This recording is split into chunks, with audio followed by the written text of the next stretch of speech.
Forwarding से move हो सके। Yes sir. ठीक है, इसके लिए हमें एक ऐसा न्यू स्ट्रक्चर ऐड करने से ये रिमूव होते हैं। ठीक है। हाँ। जी।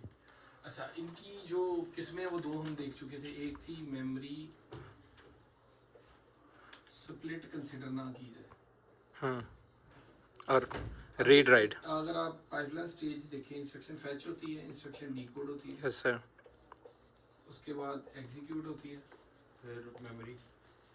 सर ये आईडी और एग्जीक्यूट में डबल लाइन क्यों आती है सर? एक में डबल है बस। हाँ ये मैं क्यों? बता देता हूं। अच्छा, then there is the write byte. Yes sir.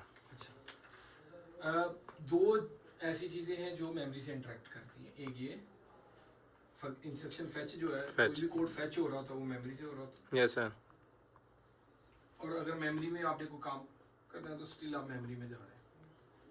दो काम आपके मेमोरी से हो रहे हैं। ठीक है, जो ये दो काम है, इंस्ट्रक्शन डीकोड हाँ। और राइट बैक, ये आप रजिस्टर फाइल में करते हैं। रीड राइट, वो रीड करता है, वो राइट करता है वापस। ये रीड कर रहा होता है यस सर। और ये राइट कर रहा और साइमल्टेनियसली दोनों नहीं होते। है। मैं अभी बता देता हूँ। अच्छा, अगर तो ये कंडीशन समझ लें कि दो इश्यूज हैं यस सर। कि अगर दोनों allowed नहीं है। ये स्ट्रक्चर एलिट मैं बता देता हूँ। अगर तो ये गिवन नहीं है कि स्ट्रक्चर एलिट की कैप लगी हुई है, तो ये दोनों रिजॉल्व है। दोनों रिजॉल्व कैसे हुए मैं बता दूँ। जो इंस्ट्रक्शन फैच और ये मेमोरी वाला इशू था, ये रिजॉल्व किया है हमने कैशे के थ्रू। कैशे जो इंस्ट्रक्शन की होती है वो अलग होती है, कैशे फॉर डाटा अलग होती है। ठीक, ये दोनों मिलके आगे मेमोरी के साथ इंटरेक्शन करती है। अब वो कैसे करती है, कैसे बफर्स होते हैं, वो आपके कंसिडरेशन में है। Yes sir. हमारे लिए ये भी एक इंडिपेंडेंट मेमोरी है और ये भी एक इंडिपेंडेंट मेमोरी है।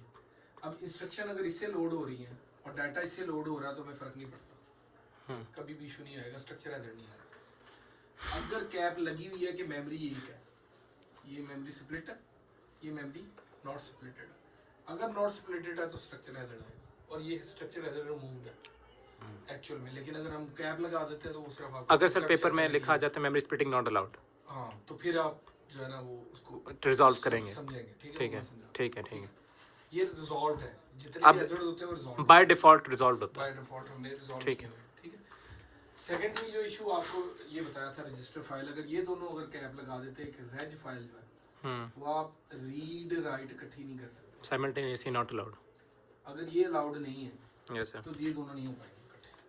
ठीक है, अच्छा, ये भी पहले से रिजॉल्व है। ये कैसे रिजॉल्व है कि हम डी कोड जो होता है वो सेकंड पोर्शन में कर रहे और होते हैं पहले पोर्शन में वो होता और है। राइट बैक फर्स्ट पोर्शन में कर रहे होते हैं। Yes sir. एक्चुअल में जो पाइपलाइनिंग है हम अज्यूम करते हैं कि ये 200 पिकोसेकंड है, ये भी 200 पिकोसेकंड लेगी, ये भी 200, तो पहले 100 और फिर ये भी 200 पिकोसेकंड और ये भी 200। अब जो रजिस्टर होता है ना वो अपने काम जो है ना 100 पिकोसेकंड में कंप्लीट कर लेता है। तो व्हाई नॉट एक्सप्लॉइट दिस जो है ना प्रॉपर्टी। Yes sir. तो राइट हम कर लेते हैं पहले 100 में और रीड हम करते हैं सेकंड में। अब कंसेक्टिव हो नहीं रहा होता, मतलब साइमल्टेनियस एक जगह पे नहीं हो रहा कंसेक्टिव। Yes sir. तो कन्वीनियंट रहता है। Yes sir. तो ये भी स्ट्रक्चर एरर रिमूव है एक्चुअल में। लेकिन अगर बता दिया जाता है कि रेजल्ट फाइल आप रीड राइट नहीं कर सकते एक साइकिल में, तो इसका मतलब ये भी आप इनकाउंटर करेंगे बार बार इशू क्यों आता है। सर अगर पेपर में दोनों चीजें मतलब नहीं लिखी होती, मेमोरी स्प्लिटिंग जो है उसका भी कोई जिक्र नहीं है, वो नहीं है, ये भी नहीं है, तो आप स्ट्रक्चर एरर कहीं नहीं लगेगी। स्ट्रक्चर एरर फिर एक और केस में आएगा, वो थर्ड केस है। अच्छा, मल्टीपल केसेस हो सकते हैं, अच्छा डिपेंड करते हैं। अब एक आपने वो पाइपलाइन का क्वेश्चन मैंने करवाया था सर मिड 2 में तो नहीं थी स्ट्रक्चर एरर, आप मेमोरी स्प्लिटिंग का भी आपने कुछ नहीं लिखा सेशन 2 था। में नहीं था, उसके बाद हमने एक एग्जांपल की थी अगर आपको याद हो, जिसपे सर जो माइक्रोसॉफ्ट एक्सेल पे थी जो थी वो E1 से लेके E5 तक लेती थी, ऐड की कमांड जो थी E1 से लेके E4 तक लेती थी, कुछ इस तरह के। वो काफी लेंथी थी, वो मैंने कवर कंप्लीट करवाई। सर वो माइक्रोसॉफ्ट एक्सेल में जो थी। जी जी बिल्कुल। Yes sir. अच्छा, अब मैं बता देता हूँ उसमें फिर स्ट्रक्चर है डिफरेंट किस्म के आते हैं।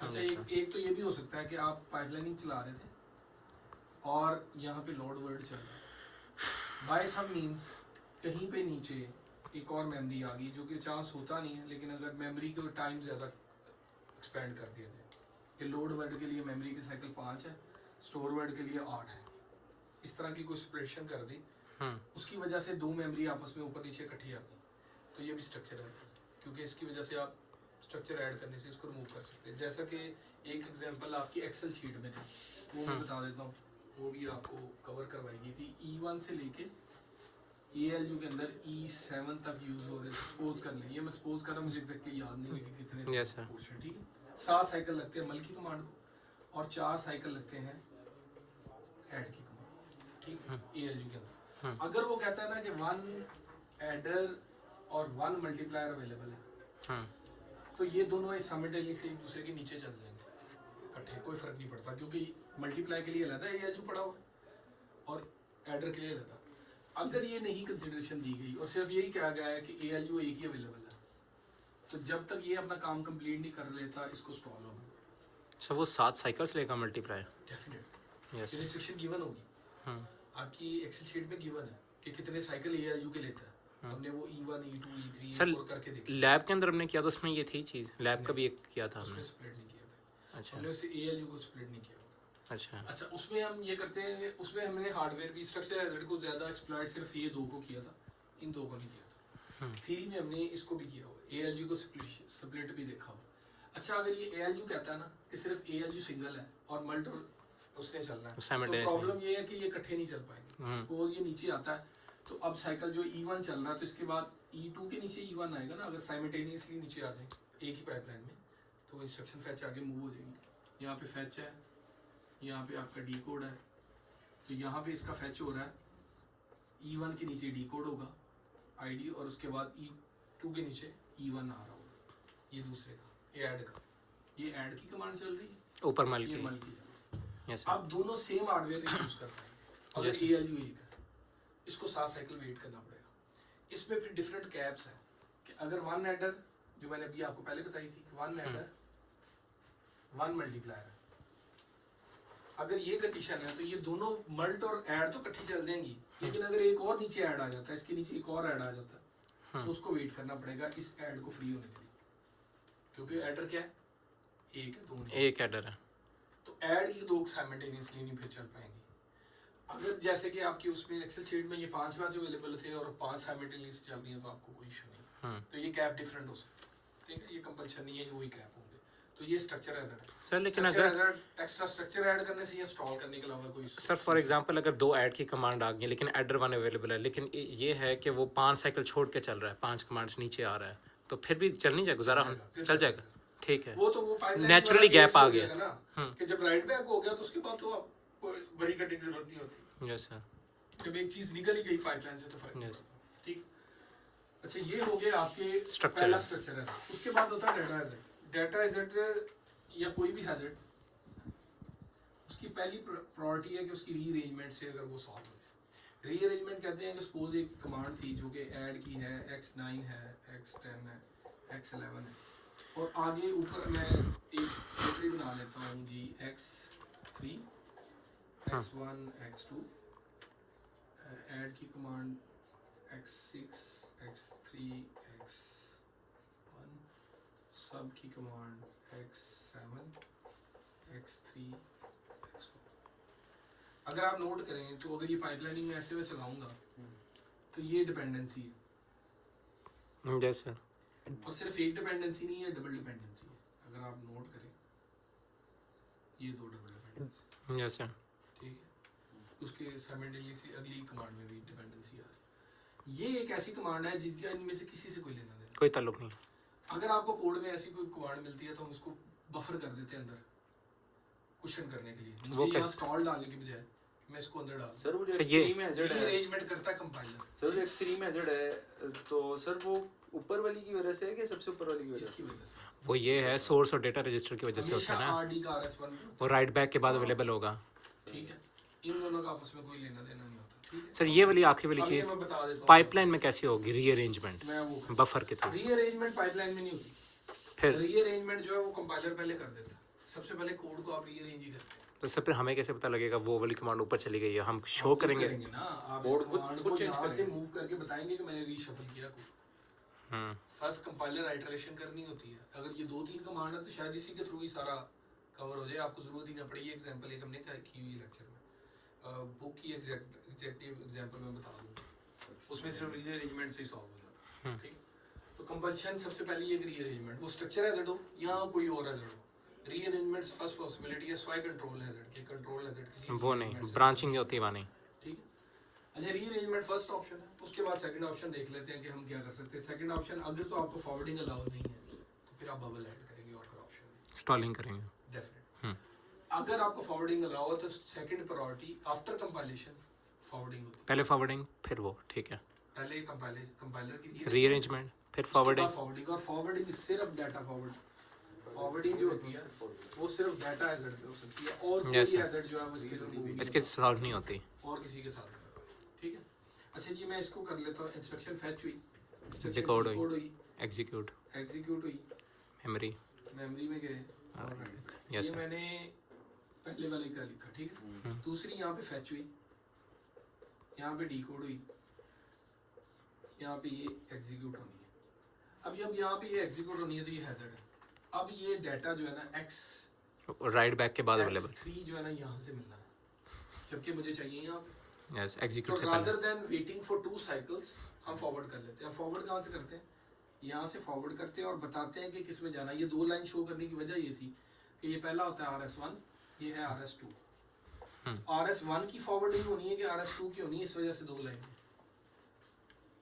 अगर आपने RS1 में करनी है तो आप ऊपर वाली लाइन से कनेक्ट करेंगे और यहाँ पे लिखेंगे भी कि RS1 है। अगर ये RS2 में होनी होती, जो कि अभी केस नहीं है, तो हम सेकंड वन से कनेक्ट करते हो यहाँ पे लिखते हैं। अब एरो लगा के फॉरवर्ड। इसीलिए हमने ये एग्जीक्यूशन की 2 रखी होती है और एक्चुअल में ये ऑपरेंड भी इसी तरह वर्क करता है। ठीक। अच्छा, उसके बाद आपकी यहाँ पे आ जाएगी memory and then again write back. ठीक। अगर हम नेक्स्ट इससे चलाएंगे तो वो इंस्ट्रक्शन फैच होगी, इसके नीचे डिकोड होगी और then here it will be executed. अच्छा, अब ये प्रॉब्लम क्या आती है, ये जरा क्लासिक केस हम समझाते हैं। बेसिकली आपको चाहिए यहाँ से x3 यहाँ पे इस जगह पे, ऐसे ही एग्जीक्यूशन यूनिट एक ही है। ठीक है।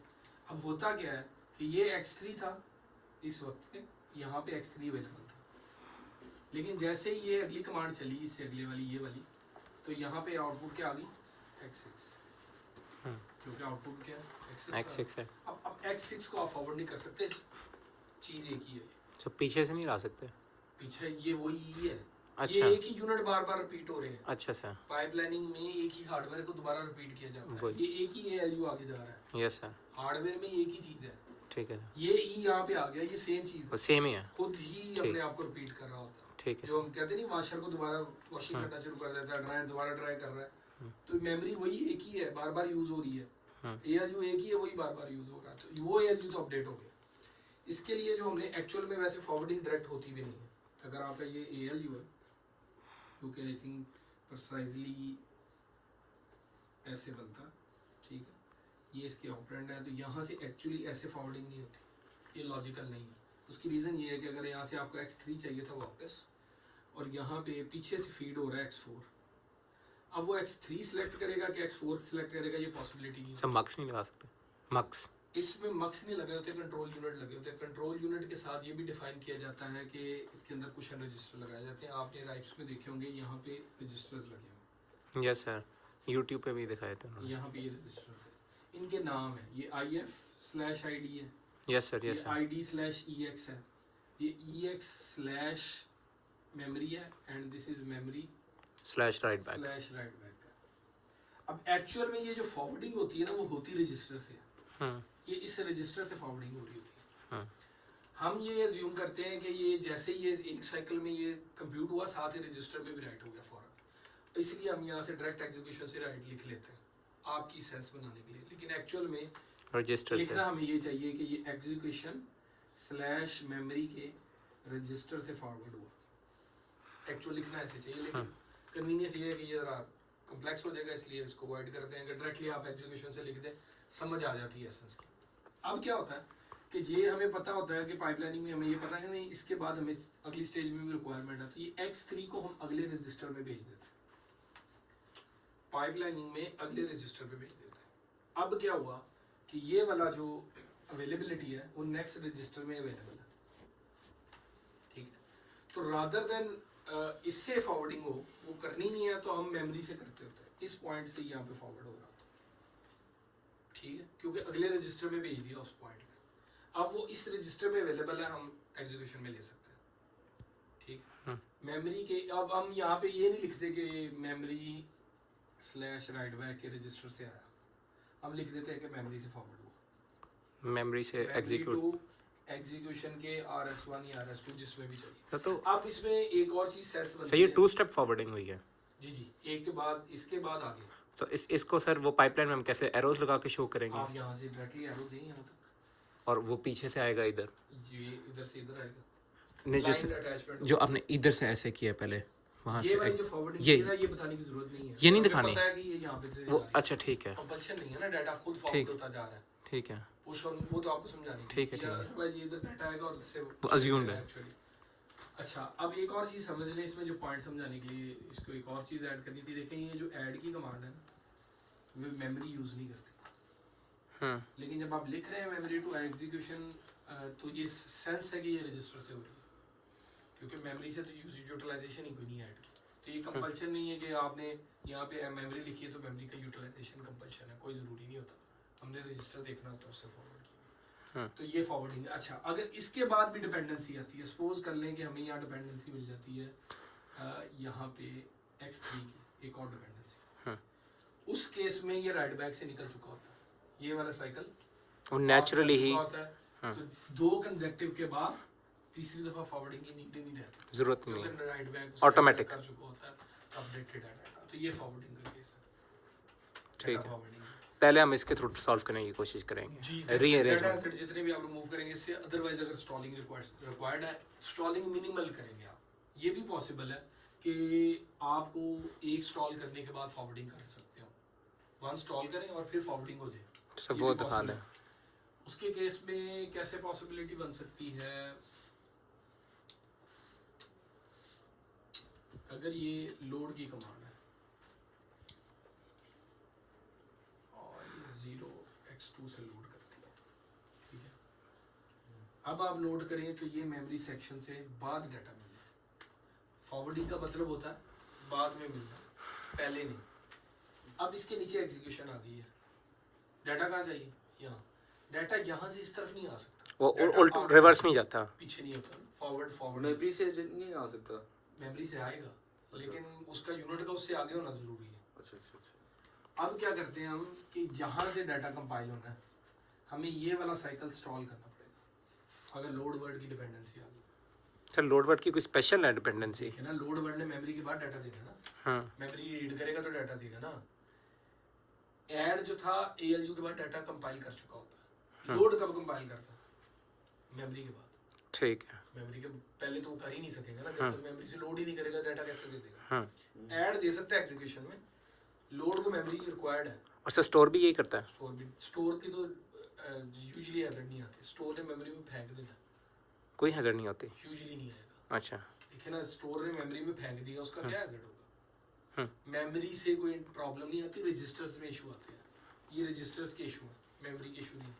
अच्छा, मेमोरी के आगे जो आपको डाटा मिलना है ये X3, ये आपको यहाँ पे आपको चाहिए, लेकिन आप ले नहीं सकते, तो आप नहीं, यहाँ पे पहले एक स्टॉल करें। बबल बना, जब आप स्टॉल करेंगे तो ये पूरी पाइपलाइन नीचे तक स्टॉल होगी, ये खास ख्याल एंड तक जाएगी। रखें। सर जहाँ एक जगह स्टॉल लग जाए वो एंड तक है, परमानेंटली परमानेंटली नीचे तक है। उसके स्टॉल बाद के यहाँ नीचे पे आप एग्जीक्यूशन करेंगे और यहाँ से फॉरवर्ड कर लेंगे एग्जीक्यूशन। तो स्टॉलिंग के नीचे नहीं आ सकता, कुछ भी नहीं आ सकता, बस कुछ भी नहीं आ बस एंड तक स्टॉल खाली का है। मतलब ही ये होता है कि जब आप स्टॉल लगा रहे हैं तो पूरी पाइपलाइन हॉल्ट होगी, अच्छा अच्छा। उस साइकिल के लिए पूरी हॉल्ट। सर स्टॉलिंग वैसे आपके हिसाब से कम करनी चाहिए? मिनिमल, हमारे हिसाब से नहीं, एक्चुअल में होती ही मिनिमल। फॉरवर्डिंग ज्यादा यूज करनी है। फॉरवर्डिंग कन्वीनियंट है। सर किस केस के अंदर स्टॉलिंग प्लस फॉरवर्डिंग हो रही है तब भी कन्वीनियंट है। अब कोई बच्चा 3 स्टॉल लगा के रिजल्ट निकाल रहा है तो वो जरूरत अननेसेसरी है, रादर देन वो फॉरवर्ड कर सकता था एक स्टॉल के बाद, तो स्टॉल के बावजूद भी फॉरवर्डिंग की जा सकती है, ठीक आपके केसेस में। वैसे तो ये बहुत डीप चले जाती है पाइपलाइन, तो वो ज्यादा। सर ऐसी कोई एग्जांपल बताएं जिसमें स्टॉल के थ्रू जो है वो ज्यादा डिपेंडेंसीज रिमूव हो रही हैं, ऐसा कोई वो केस? मैं बता देता हूं। वही केस है कि मेमोरी स्प्लिट भी नहीं है, ये अलाउड नहीं है, हैजर्ड है, और रेज फाइल ये भी अलाउड नहीं है। File read write allowed. अब अगर आप कोड कोई भी लेते हैं, सपोज करें हम कोड चला रहे हैं,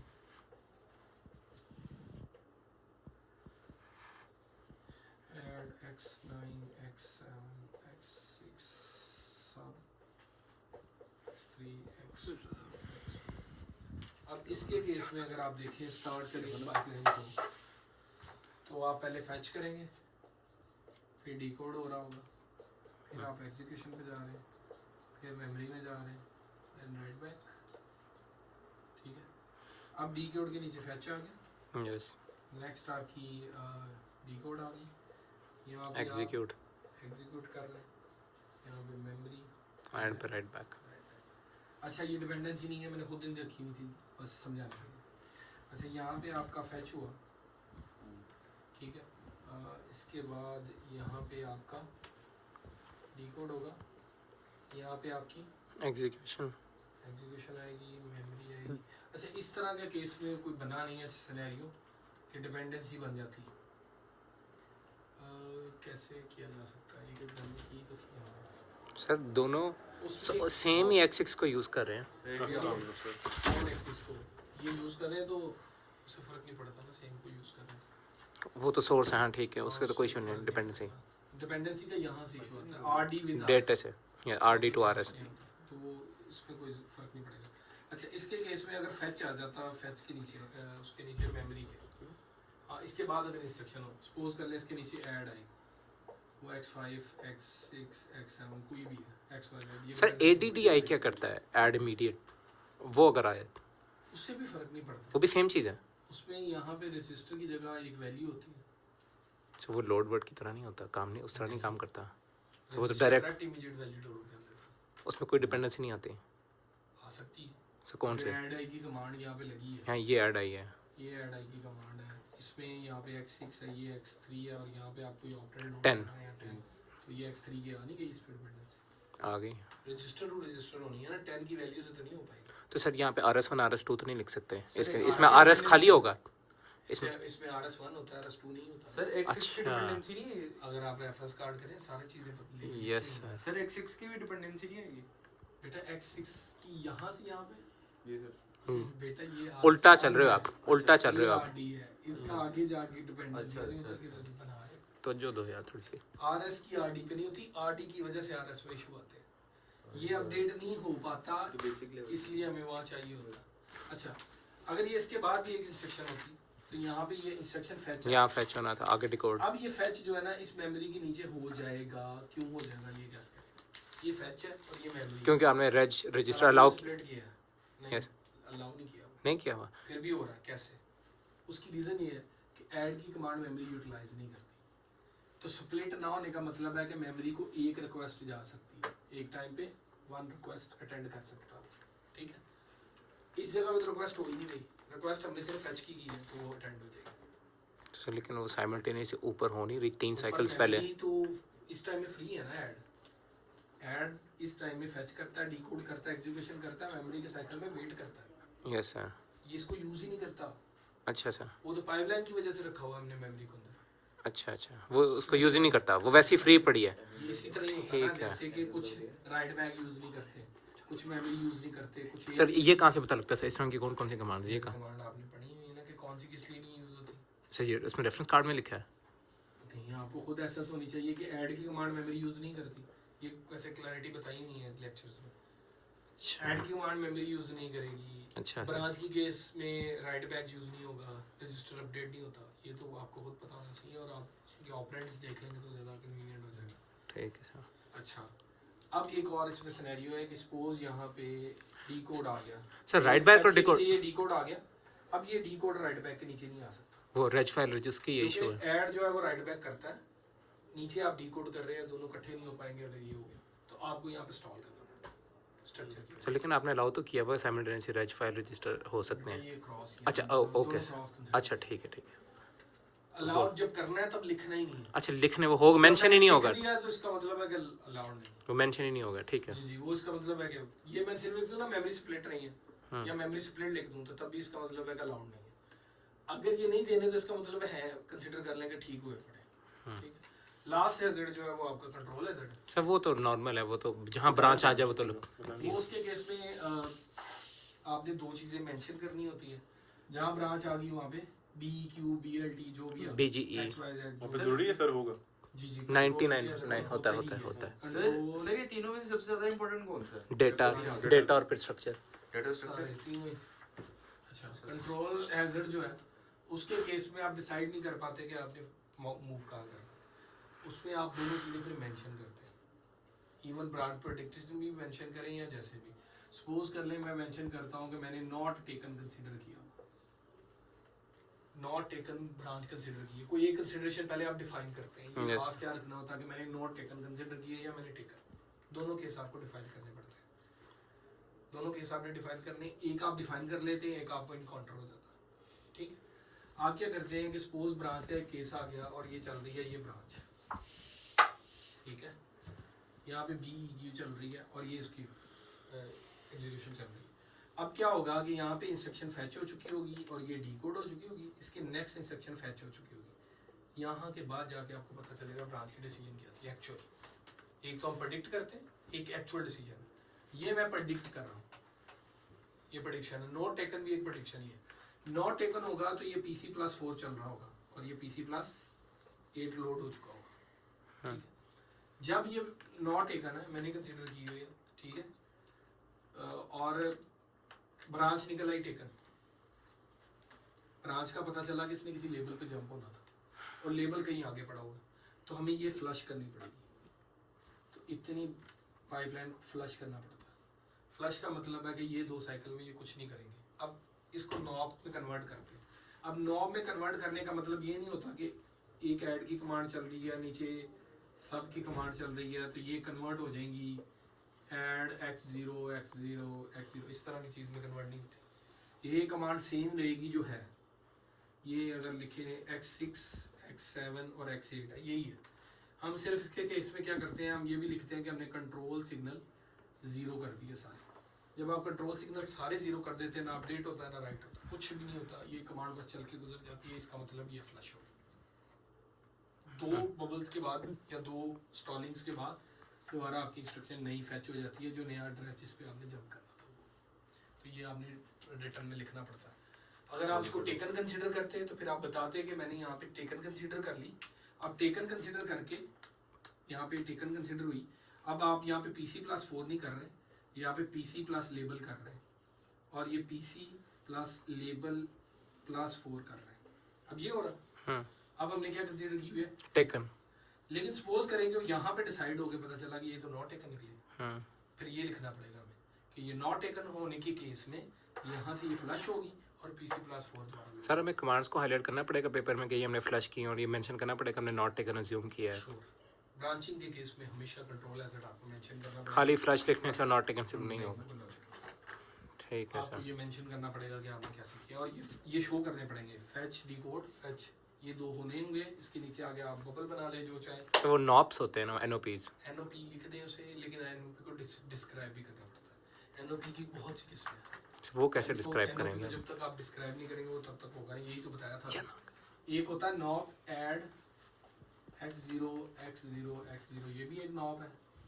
ऐड x6 x0 x0, ये भी नॉप है। ऐड i x6 x0 0, ये भी नॉप है। मल्टीपल नॉप की किस्में हैं, इनमें से कोई भी नॉप काम नहीं करेगा। अगर आपके RD में कभी भी x0 आ गया तो वो नॉप ही हो जाता है। ये नॉप हम खुद लिखते हैं कोड में अगर हमें चाहिए, ये नॉप बनते हैं, दोनों में फ़र्क है ज़मीन आसमान का, इसलिए डिफाइन करना बहुत ज़रूरी है। ये नॉप लिखा जाता है खुद से कोड के अंदर, ये नॉप बन जाता है। अब सपोज करें यहाँ पे एक कमांड चल रही थी which is add x6 x7 x8। अगर ये कमांड चलेगी तो ये एक्चुअल में कोई ना कोई रिजल्ट पोर्ट्रे करेगी ना, नॉब तो नहीं है ये। अब इसका नॉब बनाने के लिए जब वो पाइपलाइनिंग में चले गई है तो इसका बेस्ट वे यही होता है कि कंट्रोल सिग्नल सारे 0 करते हैं। ये लिखना पड़ेगा आपको कि मैंने कंट्रोल सिग्नल इन 2 स्टेजेस के लिए 0 कर दिए। जैसे ही आप कंट्रोल सिग्नल दोनों के 0 करेंगे, ये दोनों कमांड नॉब बन चुकी होंगी, मतलब चल वही रही होंगी एग्जैक्टली कमांड, लेकिन उनके कोई भी रीड राइट नहीं हो पाएगा। जब वो ना राइट कर सकेगी ना अपडेट कर सकेगी, उनका इफेक्ट ही नहीं आएगा। तो नॉप बन जाना और नॉप लिखना दोनों में फ़र्क है, ठीक है। जैसे सर वो वाली एग्जांपल करवा दें जो आपने मुझे क्विज 2 में नहीं दी थी सर, जो आपने मेरा क्विज 2 लिया था। सर याद होगा? जब वो क्विज 2 पहले आपका निकालना पड़ेगा सर वो बहुत इंपॉर्टेंट थी, मैंने वो अपनी तरफ से बिल्कुल ठीक की थी, आपने 3 नंबर दिए, उसमें इशू है। क्या है ये इम्पोर्टेंट हुआ रिसर्च? सर सिलेबस तो इम्पोर्टेंट चीजें तो बता दें फाइनल के लिए। Yes, sir. वो GCR पे अपलोड हो जाएगा। सर बता दें अभी से तैयारी स्टार्ट करनी यार ये तो अज्यूम चीजें हैं चलो वैसे आप कि एक चीज़ों का रूल सेट रखें, मेरे से इतना पढ़ लिया आपने माशाल्लाह, जी, पता है सर। दोबारा जिंदगी में पढ़ना है नहीं। जी।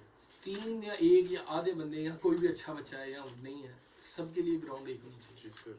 आप 3 आज आ गए हैं तो आपको क्यों बता दूं? सर हमारे 2 लेक्चर रहते थे ना। सर वो हमारा जी, तो ना वो सर हम सीनियर हैं। ये समझा तो सही है। 2 लेक्चर हो चुके हैं आपके, हो गए कंप्लीट। कल कल भी हो गया आपको था। टाइम दिया हुआ था, आपने ईमेल जनरेट की थी अच्छा और आप तशरीफ नहीं लाए, मैंने तो आप नहीं आए हुए की। थे मैंने तो यूनिवर्सिटी नहीं में की थे, थी। तो मिल के तो नहीं आया ना तो टाइम पे। नहीं ईमेल सीसी किया हुआ था मैं आपको भी सीसी किया, सबको सीसी किया। सर बेटा, सर वो आपने वो होश में रहता है तो मैं भी होश में रहता हूँ। और आप मैंने देखी ईमेल। आपने क्यों देखनी है? ना देखे, फाइनल के बाद पढ़ लीजिएगा। सर सर वो मुझे जो कोई सुनिए। सर वो जो क्यूब बनवा के टॉपिक आपको जीसीआर पे अपलोड कर दूंगा। सर वो एक टॉपिक था जो आपने एंड में करवाया, क्यूब बना के सर आपने वो बता दिया था कल सर ने। क्या क्या वही तो कर रहा था अभी हैविंग वो कोड। वही तो वही थी ना। क्यूब नहीं आना, Actually, क्यूब नहीं आना, वो टेबल बस बना के करना है उसमें पहले। सर वो जो डेटा पाथ हम लोगों ने कलर करना है सर वो क्वेश्चन भी आएगा। कलर से नहीं करना, यस सर। पेंसिल जो Highlight। blue नहीं और सर black वो उससे करना। question- सर वो बड़ा ना कंफ्यूजिंग चीज है सर, उसको एग्जाम्पल तू करना। मुझे सिर्फ ये बता दे कोआ में कंफ्यूजन की कहानी है तेरे लिए, सिर्फ सिंपल आउट में